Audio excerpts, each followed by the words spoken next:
Hi, Queen. It's Melissa Knox Brunson of thequeencode.com. And my question for you today is, can you feel it?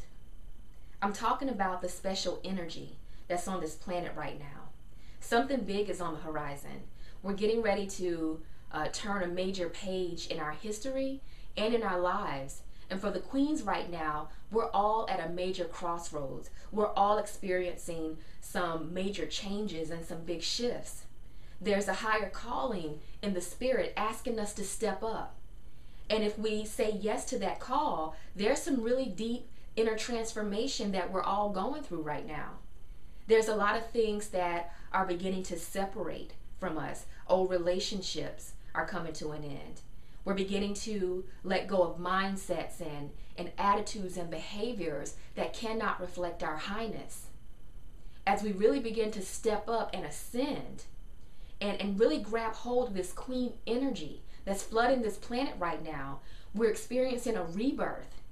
The old us is really dying out, and that can be a bit of a painful process, but there's something new that's really being born. So as we're stepping into this newness, right, that's just phase one of this journey. Phase two is then stepping out into the world and revealing our true selves. More so than ever before, as women, we're being called to be our truth and to speak our truth on a world stage. If you can feel it, it's like there's this divine push, like a sense of urgency to get out there, to do it now. I've talked to so many queens who said that they've gotten revelation that maybe they're supposed to write a book, or that they're a messenger, or that they're here to empower women or to be great leaders. Whatever the revelation is, as soon as they get that clarity, there's like confirmation coming from everywhere, from family, from friends, from random emails, from random Facebook posts and Twitter posts, and even these videos. Confirmation starts to show up everywhere. And it's like this sense of urgency, like the universe is saying, yes, this is what you're supposed to do. Yes, you are on the right path. Keep going this way. You know, it's really this urgency for us to get out there, for us to make that leap.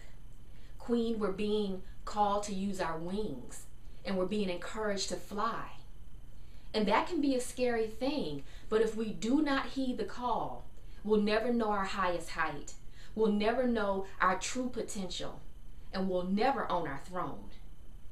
As a matter of fact, what'll happen is we'll end up becoming very miserable and defeated and depressed, repeating those same life lessons over and over and over again. And you know what I'm talking about. It's that feeling where you're in the wilderness and you're just basically doing circles, wondering why you keep passing the same rock. You continue to repeat those same life lessons over and over and over again. And when we go through that, we eventually become a prisoner to our fears and our doubts. We forever wonder, what if we had taken the leap? What if we had gotten out there? What if we had surrendered to our higher calling? I remember years ago, I was reading this article about how some birds learn how to fly. And it was really interesting because what happens is when a baby bird matures and it's time to leave the nest, typically the mother bird will have trouble getting her child to leave that comfortable environment. So what she does is she goes out and she gathers some hard, prickly leaves and twigs and things like that, and she puts them all at the bottom of the nest. Now, because that belly of the young bird is so tender, what happens is this nest that was once so comfortable becomes very uncomfortable. This environment all of a sudden becomes very painful, very uncomfortable. And because of that, it actually pushes the young bird to do something that it was once afraid of. The young bird takes the leap, and guess what? It discovers that it can fly. So my question to you, Queen, is when are you going to take the leap? When are you finally going to take that leap? When are you finally going to get sick and tired of being sick and tired? This is not a cakewalk. The journey back to your throne is a faith walk. And you got to know that when you heed that higher calling of the Spirit and you make that leap, that you're not going to fall, because we were built to fly. And you know, I need to remind myself of that sometimes. And there's this wonderful poem that I repeat to myself every now and again, and I'll share it with you. It's real simple. It's by Guillaume Apollinaire, and it goes like this. Come to the edge, he said. They said, we are afraid. Come to the edge, he said. They came.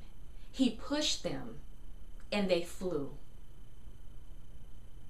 Queen, it's time for you to fly. It's time for you to really get out there.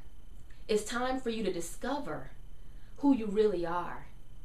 My final question to you is, as you really begin to really contemplate making this leap, taking this jump, who would you be if you did this? What would you do? What could you do if you did this? What could you accomplish in the world if you made that leap? I really can't answer that question for you because I don't know, but I do know that it's time for you to find out. That's my message for you today, Queen. In the meantime, I do have a wonderful gift for you. If you go to my website at www.thequeencode.com, I have a free audio for you there. Queen, you were born to succeed. Because just as I said, we were built for this. We were built to succeed. We were built to fly. But there's some things that you need to know. And there's some things that you need to do in order to make that happen. So go to www.thequeencode.com and claim your free audio today. And I'll talk to you soon.